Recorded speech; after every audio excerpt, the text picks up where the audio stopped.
Hello viewers, welcome to my YouTube channel quick English in Bengali. তো আজকের এই ভিডিওতে আমি তোমাদের সাথে শেয়ার করব 2023 সালের মাধ্যমিক পরীক্ষার্থীদের জন্য স্কুল থেকে তোমাদের যে ফ্রি টেস্ট পেপার দেওয়া হয়েছে, অর্থাৎ WBBSE টেস্ট পেপার থেকে পেজ নাম্বার 58 এর সিন আনসিন এবং গ্রামার।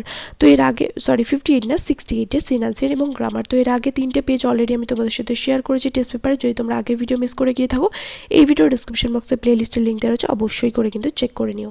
সেকশনে তো এখানে বলেছে রিডিং কম্প্রিহেনশন সিট, একের দাগে বলেছে read the following passage carefully and answer the questions that follow. তো এখানে যে প্যাসেজটা রয়েছে সেটা পড়তে হবে এবং নিচের প্রশ্নগুলোর উত্তর দিতে হবে। তো প্যাসেজটা কোথা থেকে নেওয়া হয়েছে? এই প্যাসেজটা নেওয়া হয়েছে আওয়ার ডায়নামিক গাইড থেকে। এর বেঙ্গলি মিনিংয়ের ভিডিও কিন্তু অলরেডি আমার চ্যানেলে পোস্ট করা হয়েছে, অবশ্যই করে কিন্তু দেখে নিও। একের দাগের এতে বলেছে write the correct alternative in the given space to complete the following sentences. এখানে কি করতে হবে? যেটা সঠিক অপশন হবে সেটা বেছে নিয়ে বাক্যটাকে সম্পূর্ণ করতে হবে। তারপরে বিয়ে তাকে বলেছে complete the following sentences with information from the text. এই শূন্যস্থানগুলো উপরের টেক্সট থেকে নিয়ে পূরণ করতে হবে। তারপরে সিএ তাকে বলেছে state whether the following statements are true or false. Write T for true and F for false in the given boxes on the right hand side. Provide sentences, phrases or words in support of your answers. তো এখানে কি করতে হবে? True false লিখতে হবে এবং সাথে supporting statement দিতে হবে। আর দুইয়ে তাকে এখানে বলেছে read the poem and answer the questions that follow. তো এখানে দুইয়ে তাকে কি করতে হবে? যে পোয়েমটা দেওয়া রয়েছে এখানে মাই ওন ট্রু ফ্যামিলি, এটা পড়তে হবে এবং নিজের প্রশ্নগুলোর উত্তর দিতে হবে। মাই ওন ট্রু ফ্যামিলির ভিডিও কিন্তু অলরেডি আমার চ্যানেলে দেওয়া রয়েছে, চেক করে নিতে পারো। তো এটা 63 পেজ আই থিঙ্ক ছিল, 64 লেখা রয়েছে, তাহলে এটা 63 ছিল, 68 না 63। তারপরে এখানে দেখো এ তাকে বলেছে write the correct alternative to complete the following sentences. এখানে যেটা সঠিক অপশন হবে সেটা বেছে নিয়ে বাক্যটাকে সম্পূর্ণ করতে হবে। আর এই এমসিকিউগুলো করার পর চলে আসতে হবে বিয়ের দাগে, বলেছে অ্যান্সার দ্য ফলোয়িং কোশ্চেন। নিচের প্রশ্নগুলোর উত্তর দিতে এখানে 2 নম্বরে 2টো প্রশ্ন রয়েছে, টোটাল 4 নম্বর। তারপরে এখানে একটা আনসিন প্যাসেজ রয়েছে, খুব সুন্দর আনসিন প্যাসেজটা। প্রাচীন ভারতের বিজ্ঞান চর্চা বলো বা চিকিৎসা শাস্ত্র নিয়ে খুব সুন্দর একটা প্যাসেজ লেখা রয়েছে এখানে, অবশ্যই করে কিন্তু প্রত্যেকে পড়বে, তাহলে কিন্তু অনেক কিছু জানতে পারবে এখানে। 3 দাগের এতে বলেছে টিক দ্য রাইট অ্যান্সার, এখানে যেটা সঠিক অপশন হবে সেটা টিক দিতে হবে। আর বিয়ে দাগে এখানে রয়েছে ট্রু ফলস এবং সাথে সাপোর্টিং স্টেটমেন্ট দিতে হবে। সিএ দাগে এখানে রয়েছে কোশ্চেন, 4টে প্রশ্ন এখানে রয়েছে। আর বিয়ে দাগে এখানে গ্রামার অ্যান্ড ভোকাবুলারি রয়েছে। 4 দাগে বলেছে fill in the write the correct alternative to fill in the blanks, ভার্বের সঠিক ফর্ম দিয়ে শূন্যস্থান পূরণ করতে হবে। 5 দাগে ডু অ্যাজ ডাইরেক্টেড, 5 দাগের এতে রয়েছে fill in the blanks with appropriate articles and prepositions, উপযুক্ত আর্টিকেল এবং প্রিপোজিশন বসিয়ে শূন্যস্থান পূরণ করতে বলেছে। আর 4 দাগে এখানে রয়েছে ডু অ্যাজ ডাইরেক্টেড, যেরকম ব্র্যাকেটে ইনস্ট্রাকশন দেওয়া হয়েছে সেই অনুযায়ী গ্রামারগুলো চেঞ্জ করতে হবে। আর সিএ দাগে রয়েছে ভার্বের সঠিক ফর্ম দিয়ে এখানে ফ্রেজাল ভার্বগুলো এখানে বক্সের মধ্যে লিখতে হবে, অর্থাৎ সঠিক ফ্রেজাল ভার্বগুলো এই বক্সের মধ্যে এখানে লিখতে বলেছে। আর কোন কোন ফ্রেজাল ভার্বগুলো তোমাদের এই বছর ইম্পর্টেন্ট আমি অলরেডি কিন্তু ভিডিও বানিয়ে রেখেছি, চেক করে নিতে পারো। আর 6 দাগে রয়েছে ভোকাবুলারি, যেটা কোশ্চেন নাম্বার 3 যদি অর্থাৎ আনসারিং প্যাসেজ যদি তোমরা ভালো করে না পড়ো তাহলে কিন্তু করতে পারবে না। এরপর চলে আসো পেজ নাম্বার 63-তে, যে এমসিকিউগুলো রয়েছে। প্রথমটা রয়েছে the big half moon looked lovely during summer. তারপর এটা 2 নম্বর every summer the narrator and Claude had some hobby. তারপরে 3 নম্বর the narrator and Claude used to signal with kites while playing shipwrecked mariners. তারপর 4 নম্বর the narrator and Claude had a kite covered with lovely red paper. তারপরে 5 নম্বর one day the narrator with the kite fell over the rocks. তারপরে B তাগের ইয়েটা বলেছে এখানে দেখো শূন্যস্থান পূরণে in summer the harbour is blue and calm with little wind and ripples. তারপরে বিয়েরটা রয়েছে they wrote their names full on the kite, Claude Lead and Philippa Lead. তারপরে শূন্যস্থান পূরণের পরেরটা দেখো a boy on the mainland showed Claude how to make kites. তারপরে C দাগে ট্রু ফলসগুলো। প্রথমটা রয়েছে in summer the harbour is full of winds, গ্রীষ্মকালে বন্দরটা বাতাসে ভরে যায়, এটা ফলস হবে। সাপোর্টিং স্টেটমেন্ট হবে the harbour is blue and calm with little wind and ripples. তারপর the kite was torn because Claude's leg went through it, ঘুড়িটা ছিঁড়ে গেছিলো কারণ ক্লডের পা ঘুড়িটার ভিতর দিয়ে চলে গেছিলো, এটা ফলস হবে। সাপোর্টিং স্টেটমেন্ট হবে my elbow went clear through the kite. তারপরে 2 দাগের এতে এখানে দেখো প্রথম যে এমসিকিউটা রয়েছে পোয়েম থেকে, the poet was looking for a male deer. তারপরে the poet secret was in the women's bag. তারপরে এটা রয়েছে দেখো the poet was tied to a stake. 4 নম্বর the oak trees wanted the poet to make a promise.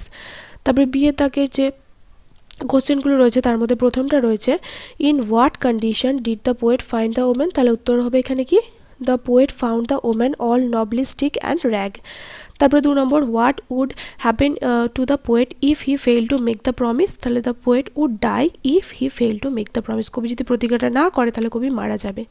তারপরে এখানে যে 3 দাগের এমসিকিউগুলো রয়েছে, দেখো প্রথমটা আনসিন প্যাসেজটা কিন্তু ভালো করে পড়বে প্রত্যেকে, কিন্তু প্রথমটা হচ্ছে surgeons in ancient India could perform all kinds of operation. তারপরে Sushruta Samhita was written in Sanskrit. তারপরে 3 নম্বর the young doctors learn by dissecting fruits and vegetables, তারপরে এটা সুশ্রুত ওয়াজ এ ডক্টর। তারপরে 5 নম্বর Sushruta was the first to emphasise the dissection of dead bodies for learning surgery. 6 নম্বরটা রয়েছে in ancient India surgeons use leather to practise stitches. তারপরে বিয়ের দাগের 1 নম্বরটা রয়েছে Indian plastic surgeons were experts who could actually give people new noses, এটা true হবে, supporting statement হবে they were experts in plastic surgery and could actually give people new noses. তারপর 2 নম্বর Sushruta thought that book learning was one of very little use, এটা true হবে, supporting statement হবে Sushruta and the doctors of his time thought that book learning was of very little use by itself. তারপরে 3 নম্বর Indian surgeons was famous for their art of learning, এটা false হবে, supporting statement হবে Indian surgeons were famous for their skill in perform all kind of operation. তারপরে এখানে unseen passage চলে আসো। Unseen প্যাসেজের প্রথমটা রয়েছে বা আনসিন প্যাসেজের যে কোশ্চেন আনসারগুলো সেগুলোতে রয়েছে, দেখো প্রথমটা সি এর দাগে why was it difficult to learn surgery, তাহলে উত্তর কী হবে it was difficult to learn surgery because in order to be good surgeons they needed to learn by actually performing operations. তারপরে 2 number list the achievements of surgeons in ancient India, তাহলে উত্তর হবে Indian surgeons were famous for their skill in performing all kinds of operations. They could remove cataracts from their eyes and operate on the intestines. And they could operate on the brain by cutting through the skull. They were experts in plastic surgery and could actually give people new noses. তারপরে 3 নম্বর প্রশ্ন why was the practice on dead bodies essential, তাহলে উত্তর কী লিখবে the practice on dead bodies was essential because in order to be good surgeons they needed to learn by actually performing operations.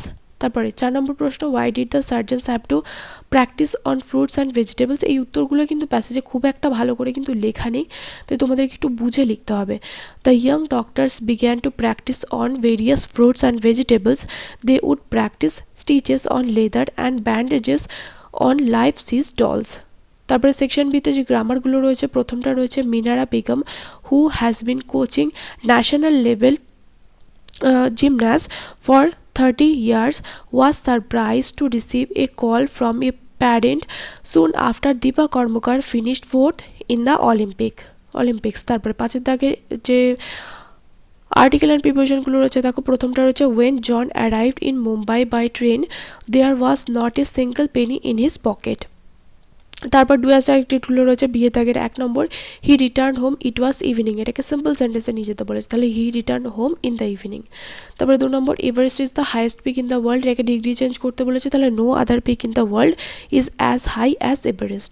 তারপরে voice change করতে হবে, প্রথমটা রয়েছে দেখো I am writing a poem, তাহলে এখানে I am writing a poem, a poem হচ্ছে object, রাইটা হচ্ছে এখানে সাবজেক্ট, অ্যাম রিডিং হচ্ছে এখানে ভার্ব, তাহলে এখানে চেঞ্জ করলে কী হবে পাস্ট প্রেজেন্ট কন্টিনিউয়াস টেন্সে রয়েছে, তাহলে a poem is being written by me. তারপরে ফ্রেজাল ভার্বে চলে আসো, ফ্রেজাল ভার্ব প্রথমটা রয়েছে রিকভার থেকে কী হয়ে যাবে কাম রাউন্ড, তারপরে রিজেক্ট থেকে হয়ে যাবে টার্ন ডাউন, তারপরে ওর থেকে হবে পুট অন। তারপরে ভোকাবুলারিতে চলে আসো, প্রথমটা রয়েছে a physician who performs surgical operation, এটা কী হবে সার্জন। তারপরে a dense cloudy area that forms in the lens of the eye, এটা হবে cataracts। তারপরে belonging to the very distant past, এটা হবে ancient। তারপরে worthy of attention, এটা হবে remarkable। তাহলে তাহলে পুরো পেজটা আমি কিন্তু এখানে সলভ করে দিলাম। যদি তোমাদের কোনো রকম কোনো ডাউট থাকে সেটা কিন্তু কমেন্ট করে জানাতে পারো। 63 পেজ কিন্তু পুরোটা তাহলে এখানে সলভ হয়ে গেল। এর আগের যে পেজগুলো দিয়েছিলাম WBBSE টেস্ট পেপার 2023 বলে প্লেলিস্টের মধ্যে ভিডিও দেওয়া রয়েছে, তোমরা চাইলে চেক করে নিতে পারো। আর আগের ভিডিওগুলোও কিন্তু অবশ্যই করে দেখে নিও, এবং এর পরের ভিডিওতে পরে যে পেজগুলো আছে সেগুলো তোমাদের সলভ করে দেবো। পুরো টেস্ট পেপার কিন্তু তোমাদের এই মাসের মধ্যেই, পুজোর আগে আগেই আমি চেষ্টা করবো যে যতটা দেওয়া যায় ততটা কিন্তু সলভ করে দেবো। ইভেন সরস্বতী পুজোর সময়ও কিন্তু আমি ভিডিও দেবো, এই কথাটা মাথায় রেখে, যাতে পরে তোমরা ভিডিওগুলো দেখে তোমাদের কাজে লাগতে পারে। দেখা হবে নেক্সট ভিডিওতে। Till then by.